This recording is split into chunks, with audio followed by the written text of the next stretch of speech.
우리 지난 시간까지 그 지리적 배경을 이해하는 것이 성경을 우리들이 이해하는데 얼마나 중요한가 하는 거에 대해서 첫 번째는 언어, 그죠? 언어를 이해하는 것이 참 이렇게 성경 이해하는데 참 중요한 거구나. 그리고 지리적 배경을 이해할 때 또 올바로 이렇게 이해할 수 있구나 하는 것과 이제 세 번째 시대와 연대 이해의 중요성에 대해서 좀 말씀드리겠습니다. 유대인들에게는 그 신명기에서 하나의 명령이 있어요. 그건 뭐냐면 자식들에게 옛날을 기억하라. 역대 연대를 생각해라. 연대를 생각해라. 내 아비에게 물으라. 그가 내게 설명할 것이요. 내 어른들에게 물으라. 그들이 내게 이르리로다. 우리 사실 숫자 따지는 거 별로 재미없죠. 제가 제일 좀 통역하다가 제일 어려운 게 나온 연대 얘기하는 거예요. 그럼 뭐 몇 년이라고 몇 번 물어봐야 돼. 이게 참 제일 연대가 어렵더라고요. 근데 유대인들은 어린 자녀들에게 연대에 대해서 다시 말해서 그 역사에 대해서 이렇게 가르치라고 얘기를 하고 있어요. 또 우리도 마찬가지로 성경에 보면 역대 연대를 생각해라고 얘기하고 있어요. 근데 우리는 사실은 우리 역사도 아니고 또 연대에 대해서 별로 신경도 안 쓰고 그렇기 때문에 근데 그것이 성경을 이해하는 데 있어서 굉장히 차이를 가져죠. 자, 한 예를 들면 히브리서 11장 9절에 보세요. 보면 아브라함에 대해서 이렇게 얘기를 하시는데 믿음으로 저가 외방에 있는 것 같이 약속하신 땅에 우거하여 동일한 약속을 유업으로 받은 이삭과 야곱으로부터 더불어 장막에 거하였으니 이는 하나님이 그 다음 말씀은 뭐라 되어 있죠? 10절에 네?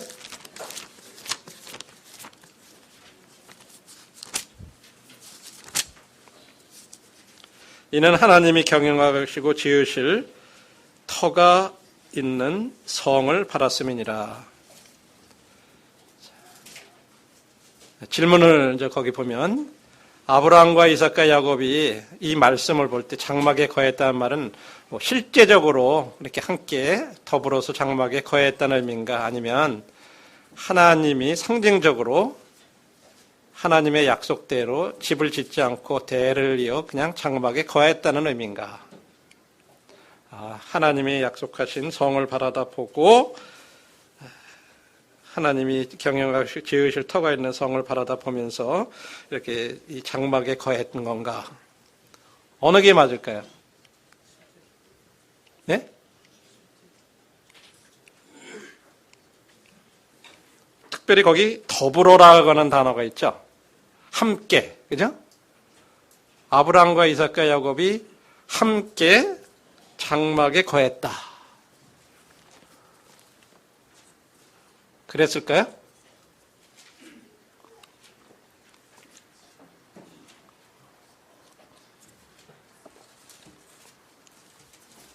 맞나요? 답을 안 하시죠? 그러면 안 되겠네. 그럼 거수로 한 번 더. 자, 나는 이거는 그 말이 아니라 그냥 상징적이라고 생각하시는 분과 실제로 같이 머물렀다고 생각하는 두 편입니다. 이제. 자, 첫 번째, 실제로 함께 머물렀다. 한 3분의 1 되네요. 그럼 나머지 그냥 그 말이 아니라 하나님 약속대로 그냥 장막에 계속 이렇게 거했다. 상징적. 여긴 더 작네요. 그럼 중간은 뭐예요? 손 안 드신 분 한번 손 들어보세요. 손 안 드신 분들 한번 손 들어보세요. 왜 안 드셨어요?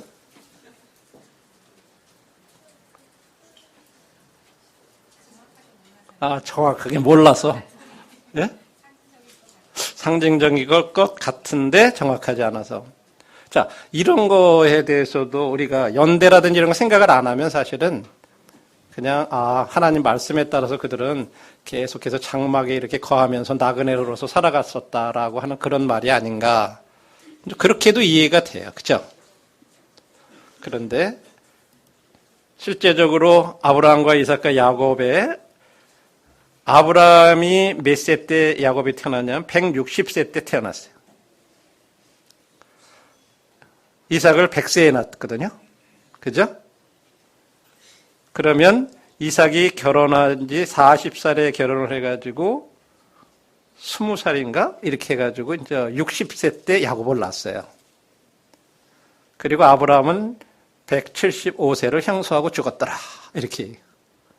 그러면 아브라함이 죽을 때 야곱은 이삭은 75세, 그죠? 그 다음에 야곱은 15이나 됐어요. 그러니까 3대가 한꺼번에 같이 장막에서 살 수가 있었던 거예요. 그렇죠? 예. 그래서 이 에서와 야곱이 태어난 것이 아브라함이 160세이기 때문에 175세에 죽기까지 15년 동안은 함께 장막에 거했다고 하는 거예요. 더불어서. 그 말씀은요, 그냥 한 말이 아니에요. 실제적으로 사실대로 더불어 산 거예요. 상징이 아니에요. 그러면서 거기서 강조하고 있는 것은 뭐냐. 동일한 약속을 받은 이 3대가 함께 장막에 거했다고 하는 것을 강조하고 있어요. 이 약속의 땅에 우거하면서 함께 이것은 하나님께서 우리들에게 약속해 주신 땅이다. 이렇게 하면서 그 장막의 텐트에 계속해서 그들이 이렇게 살았다고 얘기를 하고 있습니다. 그러면 야곱하고 같이 태어난 에서가 있죠. 에서는 어디 갔어요? 예? 말씀대로 하면은 아브라함과 이삭과 야곱과 에서가 함께 더불어 장막에 거하였더라. 뭐 그렇게 기록이 돼야 될 거 아니에요. 근데 거기 보면 에서는 15년을 함께 살았지만 에서의 이름이 없어요. 성경에. 그죠? 이런 부분들은 뭐냐면 에서는 하나님의 약속에 대해서 그는 장자권도 팔아먹고 그죠? 별로 그렇게 그런 것들에 대해서 신경이 안 썼어요. 그런 것들에 대해서 우리들이 볼 수가 있죠. 자, 그 다음에 창세기 11장 여러분들이 창세기하고 여러분들이 그 사도행전을 이렇게 비교해 보면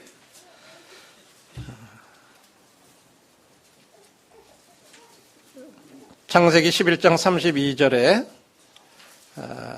아브라함이 하란을 떠날 때 아비 데라가 살았었나 죽은 후에 떠났나?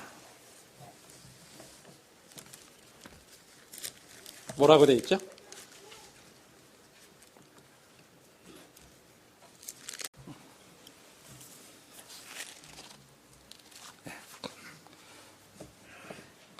분명히 사도행전은 하란에 이제 아브라함이 거하다가 아비가 죽음에 거기서 너희 거하는 땅으로 옮겼다. 이렇게 나와요. 그런데 창세기를 자세히 이렇게 여러분들이 보시면 11장 26절에 보면 데라 나이 70세에 아브라함이 나홀과 하란을 낳았다. 이렇게 11장 26절에 보면 그렇게 말씀하고 있죠. 그렇죠? 예. 그 다음에 12장으로 넘어가서 14절에 보면 아브라함이 하란을 떠날 때 몇 세라고 그래요? 75세예요. 그러면 이때 아비 데라는 몇 살이었어요? 예? 네, 145세죠. 그러면 데라가 살아있었어요? 죽어 있었어요? 네, 왜냐하면 분명히 11장 32절에 205세에 죽었다고 그랬으니까. 그죠? 그럼 어느 게 맞아요? 어느 성경이 맞는 거예요? 둘 다 맞아요? 그러면 창세기는 모세오경에서 모세가 기록했어요. 그다음에 사도행전은 누가가 기록을 했죠. 누가 맞아요? 예? 모세가 맞아요? 누가 맞아요? 예?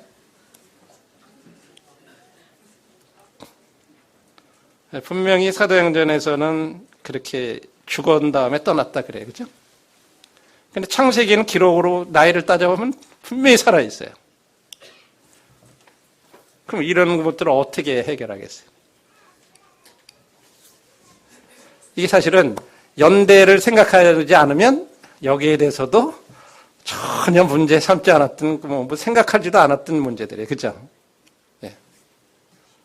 그러면 이제 이럴 때, 이거 어떻게 된 걸까? 죽었다고 분명히 그랬는데 이 죽었다는 말이 무슨 말일까? 생각을 해볼 수 있겠죠.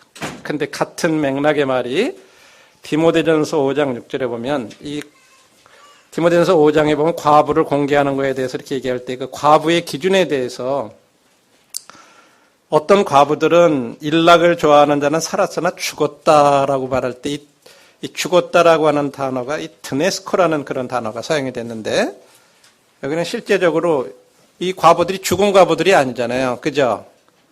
그냥 믿음은 가졌지만 영적으로 죽은 것 같은 일락을 좋아하고 그렇게 살아가는 그런 사람들을 가리켜서 죽었다고 이렇게 표현을 했어요. 예. 근데 사도행전에 사용된 이 단어가 바로 그런 단어예요. 같은 어원의 단어예요. 그 아비가 죽음에 아포드네스코라는 단어가 사용이 됐어요. 그래서 아마 이 데라가 이 하나님 쪽으로 옮겨오면서 영적으로 거의 이제 뭐 하나님과의 관계라든지 이런 것들에 대해서 영적인 죽음이라 그럴까 그런 상태에 있을 때 하나님께서 너는 이제는 떠나라. 그 아버지 밑에 계속 있지 말고 빨리 약속한 대로 가라 하면서 비록 아버지는 살아셨지만 영적으로 죽은 그런 어떤 상황에서 이 가나안 땅으로 이렇게 들어오게 되는 그런 것으로 이렇게 이해를 할 수가 있어요. 자, 여러분 교재에 없는 내용이 지금 이제 좀 하나 소개를 하는 것이 이제 연대를 한번 생각해봐라 하는 것 때문에 하나를 예를 더 들었어요. 그럼 점심 먹고 나면 여러분들 공공의 친구가 찾아오는 게 있죠. 그죠? 친구 찾아오면 어떻게 해야 되죠? 예? 친구 대접 잘 해줘야죠. 친구가 왔는데 박대하면 안 되죠. 그렇죠? 친구 찾아와가지고 좀 자꾸 친구 하자 그러면 그냥 친구 해주세요. 예, 괜찮으세요. 예, 그건 여러분 책임이 아니고 첫 번째는 생리적으로 자연스럽게 위에서 막 소화를 시키려고 그러다 보면 머리에 피가 밑으로 내려가서 그렇게 되는 거예요. 그러니까 나는 믿음도 없어가지고 말씀 듣는데 친구하고 논다고 정죄하지 마시고. 네, 두 번째 이유는 있어요. 두 번째 친구하고 노는 이유는 강사보다 친구가 더 친해서 그래요. 강사가 재미가 없기 때문에 강사하는 말에 재미가 없으면 친구하고 노는 거예요. 그러니까 책임은 강사에게 있는 거지 여러분에게 있는 게 아니에요. 그러니까는 졸리신 분들은 많이 주무세요. 괜찮습니다. 자, 열왕기하에 보면 이 아하시아라는 왕이 있는데 이 왕이 유다 왕이에요. 유다 왕. 유다. 그 당시에는 북왕국과 남왕국으로 이렇게 갈라졌어요. 근데 남왕국 아하시아 왕이 된 나이가 몇 세라고 얘기하고 있어요? 열왕기하 8장 26절에 보면 22세의 왕이 됐다. 이렇게 얘기해요. 근데 역대하 22장 2절에 보면 똑같은 말씀이거든요. 그런데 42세의 왕이 됐다. 이렇게 나와요. 그러면 어느 게 맞는 말이에요?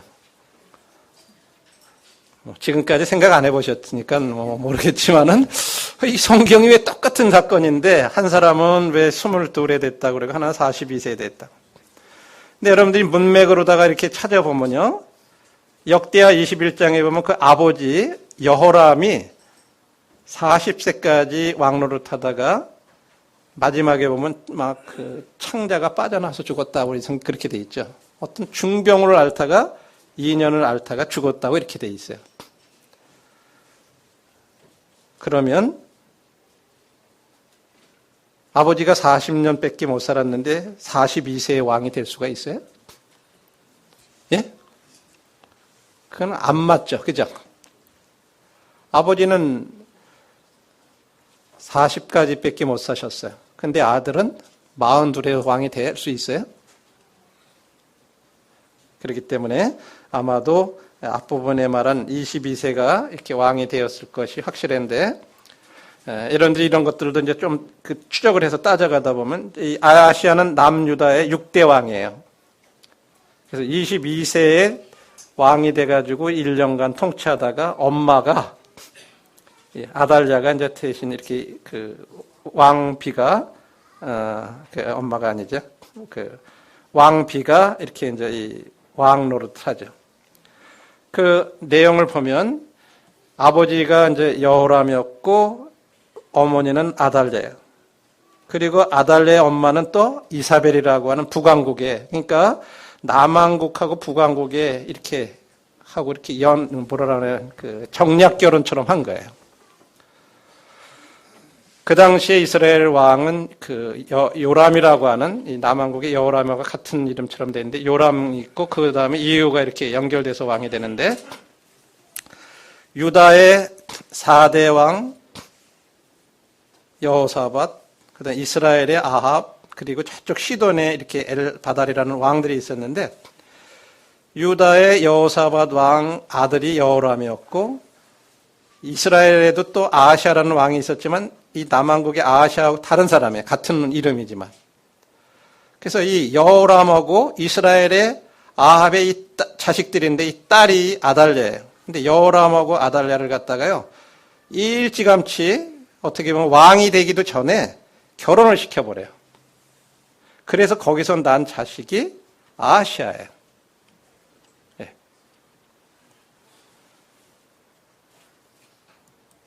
자, 이런 또 이 도표들을 이렇게 연대표들을 이렇게 보면 북왕국의 왕들이 누구였을 때 유다의 왕들은 누구였다. 이렇게 이제 바로 연대를 공부할 때 이런 걸 사용하는 거예요. 복잡하잖아요. 열왕기 상하에 보면 뭐 그 이름에 저 이름에 똑같은 이름도 나왔다가 근데 이 계산을 해보면 남왕국, 북왕국으로 따지다 보면 안 맞아요. 연대가 이상하게. 조금씩 1년씩 막 차이도 나고 그래요. 그런데 이런 것들에 대해서 여러분들이 이스라엘 북왕국하고 남왕국은요, 연대를 따지는 게 달라. 예를 들어서 한쪽에서는요, 처음에 왕이 딱 올랐을 때부터 1년을 쳐. 그냥 즉위원년이라는 그런 편이 있죠. 왕이 오른 때부터 1년, 2년 이렇게 치면 한 왕국에서는 1년이 통치되고 나면 1년, 그 다음에 2년, 3년. 그래서 한 1년 정도가 계속 이렇게 남왕국하고 북왕국은 차이가 나게 돼 있어요.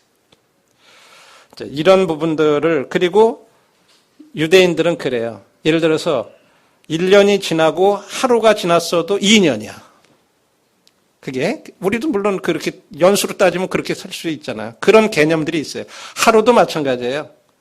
하루도 예를 들어서 1시간을 지났거나 2시간을 지났거나 그래도 그냥 하루를 이렇게 계산하거나 그래요. 이제 이런 어떤 그런 특성들을 이해할 때 이 성경에 나오는 그 연도라든지 어떤 것들을 얘기할 때 그 차이점들에 대해서 이건 왜 이런 모순이 있나, 이제 그런 것들에 대해서 이해할 수가 있게 돼요. 그래서 이제 이런 도표라든지 이런 것들을 참조를 해서 보시면 여러 가지 이 차이 나는 거라든지 성경상의 그런 부분들에 대해서 성경이 절대 잘못된 것이 아니구나. 근데 이런 것들은 연대를 따져보지 않으면 사실 어려워요. 그다음에 또 한 가지는 우리들이 진짜 보기 어려워하는 마태복음의 족보. 그죠? 낳고. 그래서 벌써 읽다 보면 이 끝에 벌써 와 있고, 이건 넘어가고. 그런데 이 성경에는 지금 보면 14대더라, 누구서 누구까지, 14대라고 나오죠? 그죠? 한번 참고로 한번 볼까요?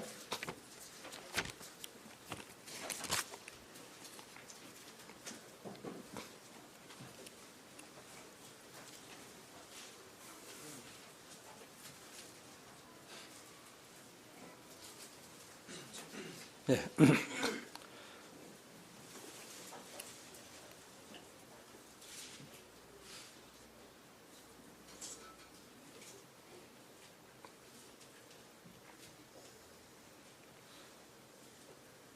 자, 17절에 보니까 쭉 이렇게 족보에 대해서 얘기하면서 그런즉 모든 대수가 아브라함으로부터 다윗까지 14대요. 다윗부터 바벨론으로 이거할 때까지가 14대요. 바벨론에서 이거한 후부터 그리스도까지 14대더라. 그죠? 그래서 어떻게 보면 14대씩 이렇게 세 시대로 예수 그리스도의 족보를 갖다 소개를 하고 있어요. 연대 개념이 없이 그냥 읽으면 우리는 어떻게 생각하면 누구는 누구를 낳고 누구는 낳고 이렇게 했기 때문에 우리는 아버지의 아들과 아버지의 아들과 아버지의 아들이라고 이렇게 기록됐다고 이렇게 생각해요. 그러나 안 그러나요? 우리 지금까지 성경이 바로 그 위에 나온 사람이 아버지가 아들이고 아버지가 아들이고 아버지가 아들이라고 그렇게 생각 안 되세요? 맞아요? 근데 자세히 보면 그렇지 않아요. 네. 그 아버지, 그 아들이 아니에요. 같은 물론 그 조상들이지만은 그거를 보면 이 14대씩 세 시기로 이렇게 기록했는데 일정 연대의 사람들은 통째로 빠져 있어요. 안 나와요. 안 나오고 건너뛴 거예요. 네. 이것을 여러분들이 읽으시면서 이 마태복음의 이 족보에 누구를 낳고 할 때 그 낳다라는 말의 그 원어는 겟나오라고 하는 그런 언어인데 두 가지 의미가 있어요. 하나는 직계 후손으로서 이렇게 또는 법적인 후손의 그런 의미로 사용될 때 이 단어가 사용이 된 거예요.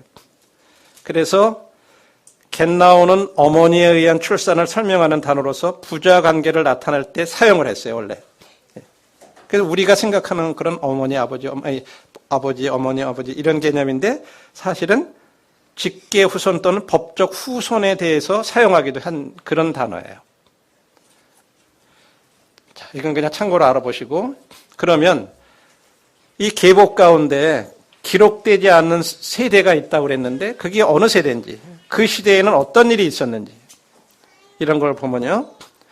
처음에 첫 14대에서는 두 시기가 통째로 빠져 있어요. 성경의 구약에 나와 있는 어떤 시기 중에서 두 시기가요, 통째로 보면 거기 사람들이 기록이 안 돼 있어요, 이름이요. 우리는 족보 공부하면서도 그런 생각 안 해보셨죠? 네. 또 두 번째 나오는 그 14대 가운데서도요, 어떤 왕들의 이름은요, 빠져버렸어요. 기록이 안 된 거예요. 사실은 중간이 비어 있어요. 어떤 사람들이었는지 한번 보시면 예를 들어서 1장 3절 4절을 보세요.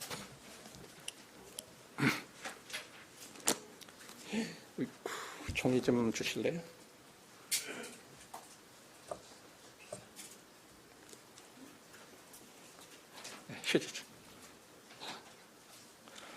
첫 14대로 나온 그 중에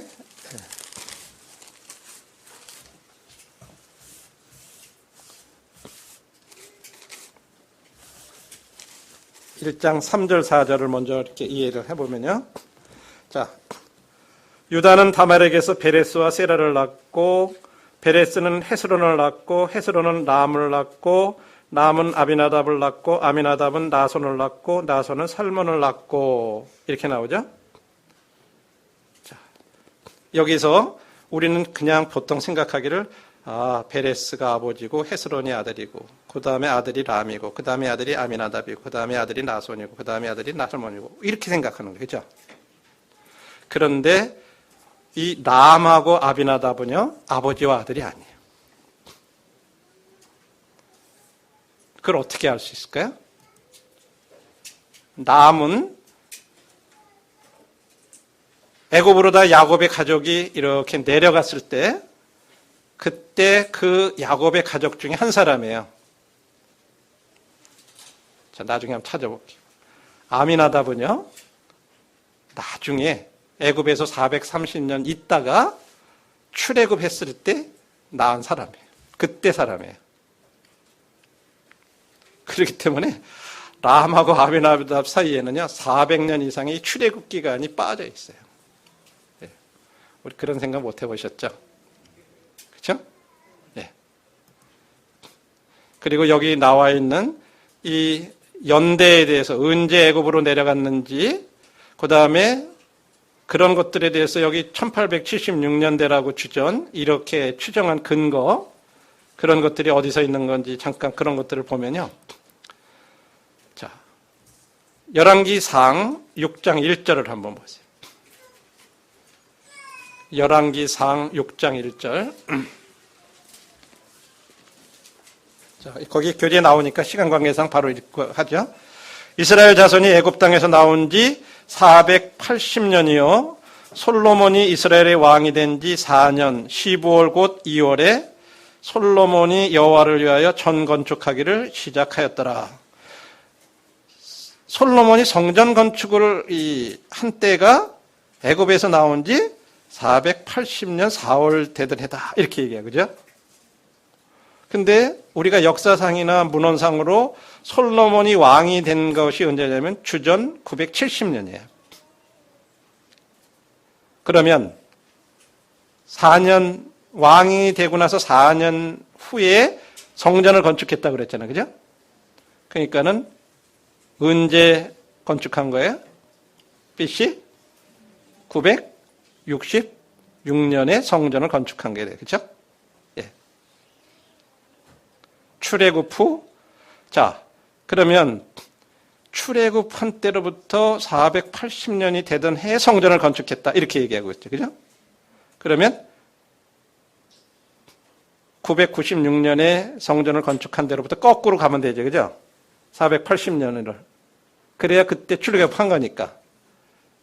그러면 1446년에 바로 애굽에서 출애굽한 거다. 이제 이렇게 추정을 하는 거예요. 물론 이거 100% 그렇다 그런 것보다도 우리들이 지금 이 솔로몬이 왕에 등극한 것이 역사적으로 970년이라고 하는 것을 이제 기준으로 해서 지금 그렇게 따지는 거예요. 그러니까 약간의 차이라든지 이런 거 있는 거에 대해서는 크게 신경 쓰지 마시고 그냥 그런 어떤 것이 있을 수는 있어요. 근데 이런 식으로 우리들이 대충 하면은 어느 정도 어느 시대에 어떤 일들이 일어났다 하는 것들을 크게 적어도 우리들이 성경을 이렇게 생각할 때, 언제 몇 년도에는 어느 정도 시기에 이런 것들이 일어났다고 하는 큰 그림을 이렇게 우리들이 연대를 가지고 생각해 보면 이 열왕기상이라든지 구약 성경을 이렇게 이해할 때 굉장히 도움이 되세요. 자, 족장 연대도 이렇게 보면 이스라엘 백성이 애굽에 거한 지 430년 만에 이 애굽 땅에서 나왔다라고 이렇게 얘기를 하고 있어요. 그러면 우리들이 그 이스라엘의 조상들이 언제쯤 살았냐 이런 것들을 따질 때에도 바로 이런 데 근거를 해서 얘기한 거예요. 그럼 이스라엘 백성이 애굽에서 430년 거하다 나왔다고 그래요. 그러면 야곱이 애굽으로 들어간 시기는 어떻게 돼요? 출애굽한 때부터 또 430년 물러가면 되겠죠? 그렇죠? 예, 그래서 1876년이다 이렇게 얘기하는 거예요. 자, 아까 따진 그 첫 번째 14대 중에서 베레스와 애굽으로 내려간 70명의 명단 중에는요. 창세기 46장 12절에 보면은 베레스가 헤스론을 낳았다 이렇게 얘기를 하고 있어요. 그러면 그 다음은 몰라요. 남은 어떻게 되는지. 근데 성경에는 또 다른 족보를 기록하고 있는데 보면 역대상 2장 9절에 보면 남은 헤스론이 낳은 아들로 이렇게 또 기록을 하고 있어요. 나중에 이제 찾아보세요. 지금은 뭐 머리가 복잡할 거예요. 안 찾아오셔가지고. 그러니까 이 3대는 틀림없이 아버지와 아들과 아들 이렇게 연결이 된 시대로서 애굽에 들어가기 전에 사람들이에요. 그런데 아미나답의 경우는 민수기 말씀 보면 출애굽해서 2년이 지난 다음에 각 지파의 약속의 땅을 정탐할 이 12명의 정탐꾼을 이렇게 선발하는 데 보면 유다 지파의 나손이라고 하는 사람이 선택됐는데 그가 누구냐면 아미나답의 아들이다. 이렇게 소개가 되고 있어요. 그러면 앞부분에서 우리 람까지 따진 거는 애굽에 들어가기 전의 세대잖아요. 430년 후에 아미나답이에요. 그러니까 다시 말해서 출애굽 시대에는요, 성경 족보에서 거기에 나왔던 사람들이 이름이 빠진 거예요. 그만큼이 빠져 있어요. 그 다음에 아미나답과 나손과 살몬의 혈통으로 이렇게 연결되는 것도 또 나와요. 그러면 우리는 살몬, 지금 우리가 이 여리고에 이렇게 이제 이스라엘 백성들이 들어가가지고 기생 라합에 대한 얘기를 여러분 기억하시죠? 예. 그래서 이 살몬은 어떻게 보면 여리고에 살던 그 기생과 결혼한 인물로서 이 광야와 약속의 땅 정복 시대의 인물로 나손의 아들이 틀림이 없어요. 그런데 자, 람하고 아비나답 사이에 이렇게 400년의 그 차이가 있었기 때문에 람과 아비나답은 부자관계가 아닌 걸 이렇게 확인해 봤고, 그 다음에 이제 이 살몬까지는 괜찮아요. 근데 보아스를 따질 때 이제 또 문제. 살몬이 보아스를 낳고 보아스가 오벳을 낳고 오벳이 입새를 낳고 다윗을 낳고 해서 이제 이 다윗의 족보를 이렇게 따질 때 살몬하고 보아스가 여기서는 우리는 그냥 아들과 아버지 이런 관계로 생각하지만 사실은 부자 관계가 또 아니에요. 여기도 약 300년 정도의 약 사사시대가 또 개입이 돼 있어요. 그래서 성경에는 출애굽 시대하고 이 사사시대가 이 족보에서는 빠져 있다 이렇게 보시면 돼요. 이제 그런 것들을 여러분들에게 지금 쭉 그 구절에서 이렇게 여러분들 교재에서 한번 참고로 이렇게 보시고요. 그 다음에 룻기서에 보면 이 보아스와 룻이 또 결혼을 해서 오벳을 낳고 오벳은 다윗의 아버지인 이새의 아버지라고 이렇게 설명하고 있어요. 그래서 보아스, 오벳, 이새, 다윗은 혈통적으로 아버지 아들의 관계지만 아까 말한 대로 그 앞부분에 나오는 살몬하고 보아스의 그 관계에 있어서는 약 또 300년간의 어떤 이 사사시대가 이렇게 있었던 그런 내용들이에요. 자, 이런 부분들을 이렇게 생각해 보시고 또 다음번으로 이 두 번째 14대 가운데 보면 왕의 이 왕들이 이름이 쭉 계승되다가 보면 아하시아와 요아스와 아마샤 3대가 이렇게 또 빠져 있어요. 이제 구약에 나와 있는 그 왕의 족보를 쭉 찾아가다 보면 그 이유가 아까 말한 대로 아하시아 왕이 누구하고 결혼했어요? 저 북왕국 그쪽하고 이렇게 연혼을 해가지고 이 북왕국하고 이렇게 타협하고 결혼을 하고 이런 가운데서 하나님께서는 거기에 그쪽 계통의 사람들의 왕들을 또 빼세요. 이제 이런 부분들을 쭉 보시면 여기서도 이 여호사밧, 요람, 우시야 이렇게 했을 때 이것도 부자 관계가 아니에요. 찾아보면요. 그 3대가 이렇게 또 빠진 가운데서 이렇게 또 나와요. 아하시아와 요아스, 아마샤 3대는 그 중간에 또 빠져 있어요. 요람하고 우시야 가운데. 우리 그 족보에 나오는 것 중에는요. 그 이유를 보면 대부분이 다 이 3대들이 북왕국 아합의 길로 이렇게 하면서 우상을 숭배한 그런 왕들이에요. 참고 이렇게 한번 교재를 보시면요.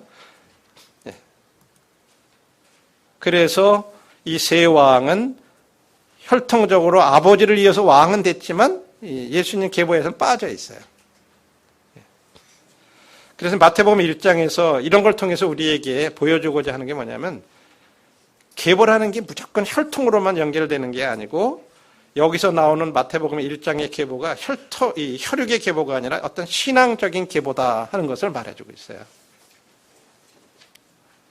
연대를 따져보지 않으면 이런 것들에 대한 건 전혀 생각해 볼 수 있고 왜 하나님께서 계보를 이렇게 마태복음에 기록하고 또 누가복음에도 기록이 되고 있어요. 근데 누가복음의 계보와 여러분들이 마태복음의 계보를 따져보면 전혀 또 달라요.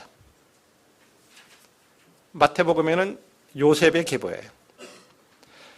저쪽에는 누가복음은 마리아의 계보예요. 여러분들 이제 그런 부분들까지도 이제 들어가서 보면 계보를 그렇게 주신 것도 그냥 말씀하신 것들은 아니에요. 그래서 그 다음에 이런 것들은 이제 쭉 한번 참고를 해보시고요. 남한국 그 말기 유다 역사라든지 이런 부분들에 대해서 여러분들이 그 참고로 그 부분은 좀 이렇게 쭉 봐주시고요. 자, 족보 기록의 교훈으로 이렇게 넘어가셔서 한번 찾아봐 주세요. 나중에 그런 부분들은 이제 한번 참고로 꼭 공부를 한번 해봐 주셨으면 좋을 것 같아요.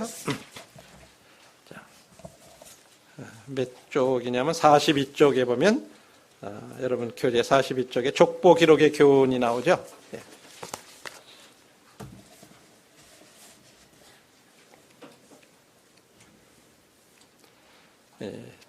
마태는 역대기에 나오는 저자나 그 역대기 저자나 룻기 저자처럼 이 말은 마태에도 그런 족보가 나오지만 아까 말한 대로 역대기에도 족보가 나오고 룻기에도 족보가 나와요. 세 군데, 그죠? 그 가운데서 인류를 구원하기 위해서 일하셨던 하나님의 행하심과 계획함을 정확히 마태도 깨닫고 있었던 거예요. 그래서 백성들이 하나님을 잊고 살았던 시기, 또 하나님을 두려워하지 않고 사람들의 옳은 대로 행하며 우상을 섬기던 시기, 이게 사사시대 같은데 출애굽 그런 애굽에 들어가 있었던 시대, 이런 데들은 하나님의 구속 역사의 시간에서 제외되고 있어요. 이런 걸 통해서 우리들이 주시는 교훈들이 우리의 신앙생활 속에서도요, 하나님과 상관없이 살아가는 이 상관없는 시간들은 기억되지 않고 그냥 흘러갈 수도 있다고 하는, 우리들한테 굉장히 내 삶에 대해서 하나님 앞에서 얼마나 책임이 있는지 잘 기억해야 될 거예요.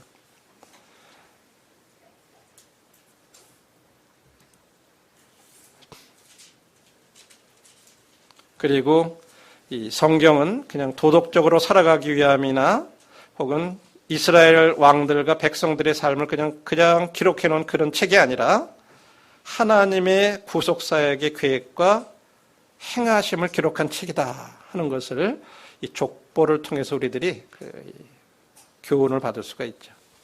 그래서 우리도 이 족보를 공부할 때 이런 관점에서 접근하면 나도 하나님의 구속사역에 사용되어서 하나님의 기록에 남는 성도가 되도록 남은 생애를 살도록 우리가 힘써야 될 것입니다. 이게 굉장히 중요해요. 여러분들이 말라기서를 보면 말라기 바로 마태복음 마지막 장 한번 보세요.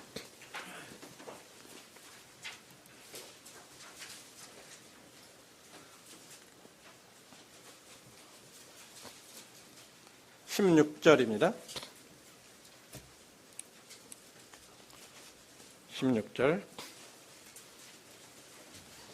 그때 여호와를 경외하는 자들이 피차에 말하매 여호와께서 그것을 분명히 들으시고 여호와를 경외하는 자와 그 이름을 존중히 생각하는 자를 위하여 여호와 앞에 있는 기념책에 기록하셨느니라. 성경에 보면요, 기념책이라는 말이 나와요. 기념책, 그죠?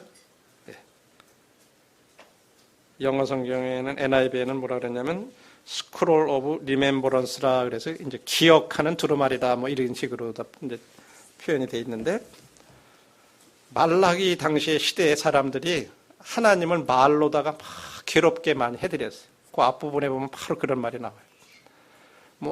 우리가 하나님 말씀 따라서 잘 살아봐야 뭐 잘 되는 것도 없고, 하나님 안 믿는 사람들은 잘 되고, 그 하나님 섬겨봐야 무슨 유익한 거 있나, 막 이러면서 하나님 말로 괴롭게 했다 그래요. 근데 그 중에서 아주 소수의 사람들이 피차에 얘기하는데 하나님이 들으셨다 그래요. 그들이 하나님을 경외하면서 피차에 대화했다. 그들을 하나님이 들으시고 그들의 이름을 기념책에 기록하셨다. 성경에는 생명책이라는 말이 또 있죠. 여기서 말하는 기념책은 생명책을 말하는 건 아니에요. 생명책은 우리의 구원과 관련된 거예요. 계시록이라든지 빌립보서에 보면은 저들의 이름이 생명책에 기록되어 있다. 빌립보서 4장에 보면 그런 말씀이 있어요. 구약 성경에도 생명책이라는 말이 나와요. 그리고 요한계시록 20장에도 또 생명책에 기록되지 못한 자마다 불못에 던지오더라. 근데 거기 보니까 생명책 말고도 또 다른 책들이 펴져 있더라. 요한계시록 20장에 보면 그렇게 말씀하고 있어요. 생명책만 있는 게 아니에요. 지금 말라기서는 그걸 기념책이라고도 얘기를 해요. 거기에 사람들이 어떻게 무슨 말을 했는지 어떻게 살아갔는지까지도 다 기록된다고 얘기하고 있어요. 요한계시록에서는 생명책 외에도 사람들이 자기의 행위가 기록된 대로 벌을 받는다고 그렇게 기록하고 있어요. 그래서 우리들의 남은 생애가 정말로 이 하나님의 구속사역에 사용이 돼서 그 하나님의 기록에 남는 성도가 되도록 이 족보는 우리들한테 그런 교훈을 해주고 있어요. 족보 공부해야 되겠죠. 이제는 그냥 누구 낳고만 넘어가서는 안 되겠죠. 그렇게 생각하시면서 족보를 한번 다시 이런 거를 한번 다시 이렇게 나중에 참고를 해서 공부해 보세요. 그러면서 나도 이런 하나님의 이런 기억해 주시는 이런 기록에 남는 그런 인생으로서 이렇게 살아가야 되겠다 하는 그런 교훈을 연대를 공부하지 않으면 이런 것들에 대한 것들도 생각해 볼 수가 없겠죠. 자, 여기까지 해서 1교시 오후 1시간 친구들하고 노시는 분들이 그렇게 많지는 않네요.